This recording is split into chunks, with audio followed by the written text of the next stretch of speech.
Та хүүхдүүдтэй юу л дэхээ шийдсэн байгаа юу? Мөнгө, байр, газар, хувьцаа. Миний тухай би зөндөө бодсон. Том хүүхдийнхаа тухай би ерөөс санаа зовхгүй. Яг гэх юм бол эрүүл ухаантай. Бага хүүгийнхаа тухай амар их санаа зовдөг л байсан. Яг гэх юм бол манай бага хүү авид таад мэдж байгаах тэрхний саажилтад төрсөн. Хөгжлийн бишээлтэй. Тэгээ ганцхан биеийн тийм бишээлтэй биш бас оюуны чадварын хувьд бол удаан. Таад миний бичлэгийн хойно манай авдыг харсан байгаа ах тийм ээ. Миний хойно бас нэг ширээ байгаа. Тэгээ миний авид тэнд юу хийж байгаа юм бэ гэх юм бол ном уншиж байгаа. Тэгэхдээ энэ ном уншуулдаг шатан дээр авчрах миний амьдралын хамгийн хэцүү даалгаврын нэг нь байсан. Яг гэх юм бол манай авид үсэг сурах нь бүр байлдаан байсан. Үсэг холбох, үсэг хор оронд нэг үг өгүүлбэр тэрийг унших нь би бараг 6 сар зарцуулсан баха. Тэг ямар арга ашигласан бэ гэх юм бол тэр Орш сколын аргыг ашигласан. Хажууд нь суугаад, тэ дарамтлаад, загнаад, уйлуулад. Тэгээ авид бит хоёр тухайн үед нэлээд их хоорондоо муудалцдаг байсан. Тэгээд би юу шийдсэн бэ гэх юм бол би хүүтэй муудалцахгүй. Манай хүү багштайгаа сургуультай хичээлтэй дургу байж болно. Гэхдээ надтай ерөөсө дургу байж болохгүй. Манай хүүгийн хамгийн сайн найз өргөлж би байх хэрэгтэй. Тэр учраас тэр маргалдах аргаараа тэр хэцүү юмыг заах нь миний тэг хамгийн дургу хэсэг байсан. Тэгээд ер нь бол стратеги өөрчилсөн. Яаж хүүгээ англи хэл заах уу? Англи үсэг заах уу? Тэгээ англи ном яаж уншуулдаг болох вэ?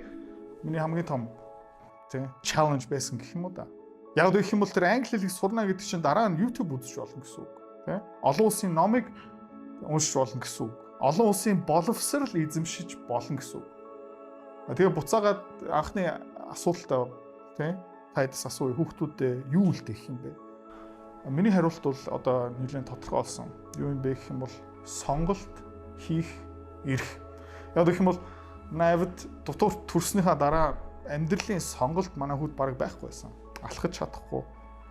Тэ бодох нь айгу удаан, математик дээр саад бишээлтэй унших нь зүгээр худлаа. Эний ард гарсан. Яаж гарсан бэ гэх юм бол энэ та ингэ номнууд харж байна. Энэ бүгдийг ингээд манай авид миний хойно ингээ уншдаг энэ бол Япон манга.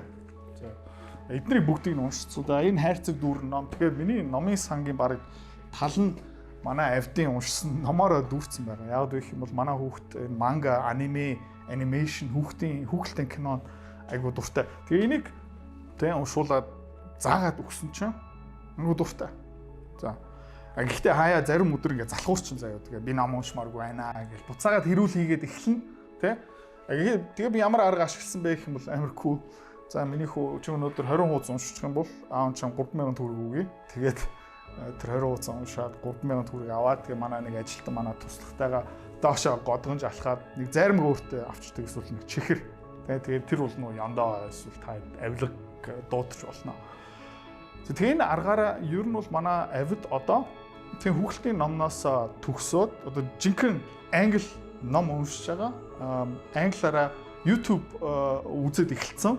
Тэгээ одоо хүүхэлдэйнээс илүү өөрийнхөө сонирхлын дагуу контент ингээ үзээд эхэлж байгаа. Тэгээд ингээ сураад явж байгаа гэсэн үг.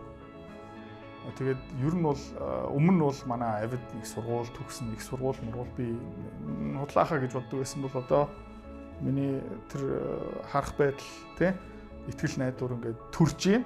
Тэгээд ер нь бол манай авид бол дайггүй явчнаа гэсэн одоо тий итгэлтэй болж байгаа. Таатад энэ яагаад хамаатай юм бэ гэх юм бол энэ комик аргаар тийм тоглоом аргаар энэ хүүхдээ ийш тийшээ зөөхгүйгээр хөгжилтэй өөрийнх нь дуртай юм хийж явахдаа шахах хэрэггүй, хэрүүл хийх хэрэггүй. Энэ комик аргаар англи контент унших, англи үг сурах миний хувьд бол миний амьдралыг манай авдын амьдралыг тэр чигтээ өөрчилсөн гэж би харж байгаа. Тэгэхээр энэ санааг аваад би нэг гоё боловсролын платформыг хөгжүүлсэн. Нэр нь юу юм бэ гэх юм бол Plato.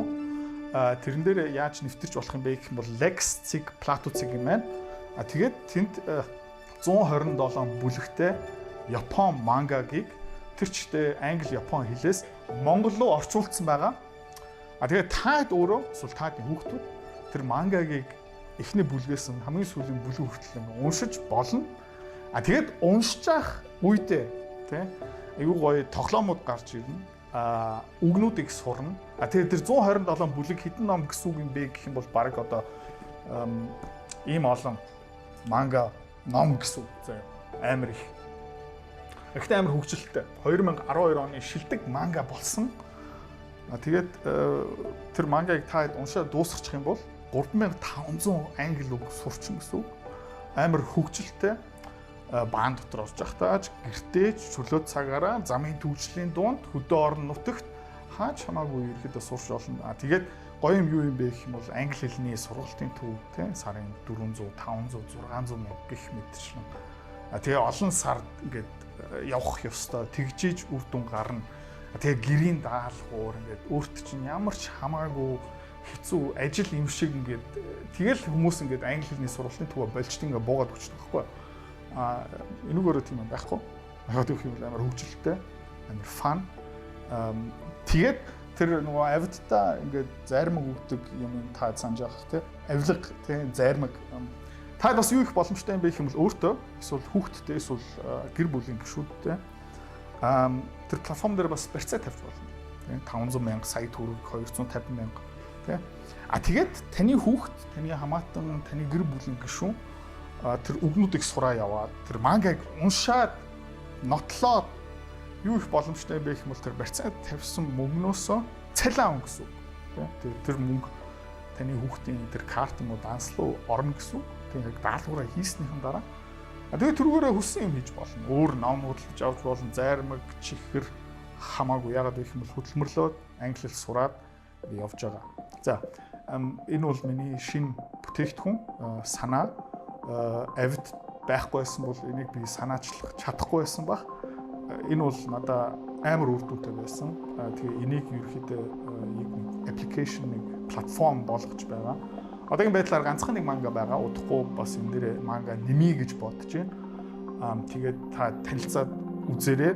Тэгээд та тийм бас англи хэл сураад үзсэн, бууж өгсөн, амар өдөртэй юм байна. Үнэтэй юм байна гэсэн олон шалтгаараа ингээ болсон байж магадгүй. Таадын хүүхдүүдтэй бас ингээд олон улсын сургууль дэлхийн иргэн болгоё, англи хэлтэй болгоё. Тийм хүсэл мөрөөдөл ээж аав таадын дунд бас тундаа байгаа. Би бас ингээд адилхан тэгээ таадад зориулаад энэ бүтээгдэхүүн авид ба манай баг би хэдүүлээ хамтраад энийг үүсгэсэн. Тэгээд танилцаад аваарай. Тэгээ одоо манай нэг багийн гишүүн ерөөхдөө манай систем, манай платформ яаж ажиллах юм бэ? Ер нь яаж бүртгүүлэх ёстой юм бэ? Бүх юмыг тайлбараад байна. Анхаарал хандуулсан. Баярлалаа. Тэгээ та ч гэсэн амжилт хүүхдүүдтэй сонголт бэлгэлцгээе. Зэ сонголцоонууд тэгэхээр Lex платформ дээр хэрхэн зөв бүртгэл үүсгэх болон хэрхэн ажилтдаг талаар мэдээлэл хүргэж байна. Тэгэхээр хэдүүлээ хамгийн түрүүнд Lex.plato.mn гэсэн вебсайт руу орно. Эсвэл яг энэ видеоны доор description хэсэгт байршуулсан линкээр шууд яваад орчих болно. За тэгээд хамгийн түрүүнд хэдүүлээ нэвтрэлтээр дараад өөрсдийнхөө бүртгэлийг үүсгэх юм бол эхний нэгдүгээр бүлгийг өнгөө туршиж үзэж болохоор байгаа. Бүртгэлийн хувьд болохоор үндсэн 3 төрлийн бүртгэл үүсгэж болно. Эхнийх нь болохоор 13-аас 17 насны буюу хүүхдийн бүртгэл. За мөн хүүхдийнхээ үйл явцтай хэдэн үг цээжилж гин хэр явцтай байна. За мөн шагналын урамшууллын барьцааны мөнгө байршуулах тэрийг цэнэглэх зорилготойгоор эцэг гэхийн бүртгэл үүсгэж болно. 3 дугаарт нь насан туршийн хэрэглэгчийн бүртгэл үүсгэж болно. За мэдээж хэрэг хамгийн түрүүнд өөрийнхөө овог, нэртэй, төрсөн өдөр, регистрийн дугаар, банкныхаа дансны дугаарыг IBAN-тайгаа оруулна. За банкны дугаар оруулдаг нь ямар ч ёстой вэ гэхээр мэдээж бид нэр өөрсдөө болон хүүхдэд урамшуулахын тулд барьцааны мөнгө байршуулад тэгээд даалгавар болон тоглоомоо гүйцэтгээд явж байхдаа дээрээ буцааж урамшуул бонус маягаар авах учраас тэр дансыг оруулж өгч байгаа. Нэгдүгээр. Хоёрдугаар бид нар бүртгэл үүсгэсний дараа яг өөрсдөө тустай промо код гараад ирнэ. Тэрхүү промо кодоор хин нэг өрөөд тэр хүн маань платформын үндсэн төлбөрөөр төлсөн тохиолдолд тэр төлбөрийн 25%-ийг танд өөрсдөд нь олгоно гэсэн. Тэгэхээр яг тэр буцаан олгож байгаа тэр бонус урамшууллын, хөрс урамшууллын мөнгийг бас яг энэ дансаарч оруулна гэсэн. Тэгэхээр хэрвээ өөрөө чи хин нэг өрсөн бол энэ ч промо кодыг нь хуулж аваад оруулаад өгнө гэсэн. За зүгээр насанд хүрсэн хэрэглэгчийн бүртгэл үүсгэж байгаа бол энд харагдаж байгаа би эцэг гэх бөгөөд хүүхдэд зориулж барьцаа хийх хүсэлтэй байна гэдгийг чеклэхгүйгээр үргэлжлүүлэх дарчна. Хэрвээ та эцэг гэх бөгөөд өөрийнхөө хүүхдийн үйл явцтай хэр явцтай байна, хэд үг цээжилж гин, за мөн урамшууллын барьцаа мөнгийг цэнгэлж өгч байгаа бол энэ чи харагдаж байгаа би эцэг их бөгөөд хүүхдэд зориулж барьцаа их хүсэлтэй байна гэдгийг чеклээд тэгээд үргэлжлүүлэх дарж байна. За хоёрдугаарт нь үйлчилгээний нөхцөл гэж байгаа. Энтэйгээ маш сайтар уншиж танилцах хэрэгтэй. Энэ ч ер нь бол боромшууллын идэвчин яаж явах юм, барьцаа мөнгө гэж юу юм гэх мэтлэн бүх мэдээллүүд байгаа. Нууцлалын бодлого бас энийг маш сайн танилцаад тэгээд үйлчилгээний нөхцөл болон нууцлалын бодлоготой танилцаж зөвшөөрч байна гэдгийг дараад үргэлжлүүлж байна. За ингээд бүртгэлээ үүсгээд ороод ирсний дараа энэхүү платформыг хэрхэн уншихын гэдэг заавар нь гараад ир. Тэгээд эднийг уншаад үргэлжлүүлэхэд маш ойлгомжтой болчихно дөө. Насан туршаа эрхлэгчээр бүртгүүлсэн бол одоо энэ чинээсээ шууд үргэлжлүүлээ явчихна. Хүүхдийн бүртгэл хэрхэн үүсгэхийг зааж өгөөд үргэлжлүүлээд платформ дотроо хэрхэн яаж ажиллаж байгааг хэлж байна. За хүүхдийн бүртгэл дээр анхаарах юм бол өөрийнхөө мэдээж овог нэр, төрсөн өдөр, регистрийн дугаараа оруулчихна. Тэгээд хэрвээ 13-аас 17 насны хүүхэд байх юм бол хизээ дахиад эцэг эхийн мэдээлэл гэх мэтлэн зүйлсүүд ороод ирнэ. Хин нэг өөрсөн промо код өгсөн бол тэрийг энэ хэсэгтээ хуулаад оруулчихна. За тэгээд үргэлжлүүлэх дарчна. За хоёрдугаар хэсэг дээр болохоор түрүүн бид нэр эцэг эхийн бүртгэл үүсгэсэн шүү дээ. Тэрэн дээрээ хүүхдийн бүртгэл үүсгэж байхдаа тэр эцэг эхийнхээ бүртгэлийн үүсгэсэн имэйлийг оруулаад өгчин, утасны дугаарыг оруулаад өгчин. За энэ чинь хэрвээ хүүхэд маань тэгээ нөгөө барьцаа урамшууллаа, даалгавраа гүйцэтгэж тоглоомоо биелүүлээд үгээ цээжлээ тэр урамшууллаа өөрийнхөө дансанд авч байгаа буюу хүүхэд маань өөрөө данстай бол хүүхдийн данс дээр хүүхдийн дансыг оруулаад өгчөж болно. Хэрвээ байхгүй бол эцэг эх нь өөрийнхөө дансыг бас оруулаад өгчин. За мэдээж хэрэг дахиад үйлчилгээний нөхцөл болон гэрээний нөхцөлтөө танилцаад чек дараад үргэлжлүүлэх дарчин. За тэгээд альч бүртгэлээр бүртгүүлсэн бай. Бүртгэл дуусны дараа энэ платформыг хэрхэн ашиглахын, яаж уншихын, хаана юу байгаа вэ гэдэг товч зааврууд ингээд гараад ирэх юм. Pronunciation. Эднэрийгээ сайтар уншиж танилцаад үргэлжлүүлэх дараахуудыг дараад явчихна гэсэн үг. За сая хүүхдийн бүртгэлээ үүсгээд тэрэн дээр эцэг эхийн бүртгэл үүсгэсэн хаягийн мэйл хаяг бүртгүүлсэнтэй. Тэнгүүд одоо эцэг эхийнхээ бүртгүүлсэн хаягаар ороод settings хэсэг рүү ороод харах юм бол өөрөх чинь хүүхэдтэй хэдэн өвдөө явж байгаа гэдгийг энэ чинь харагдаад эхэлнэ гэсэн үг. Одоо жишээлх юм бол энэ чинь 2 хуудас уншсан байна, цаашаа 57 хуудас үлдсэн байна те. Эхний 1-р бүлгийн гэх мэтчлэн зүйлсүүд харагдаж байна гэсэн үг.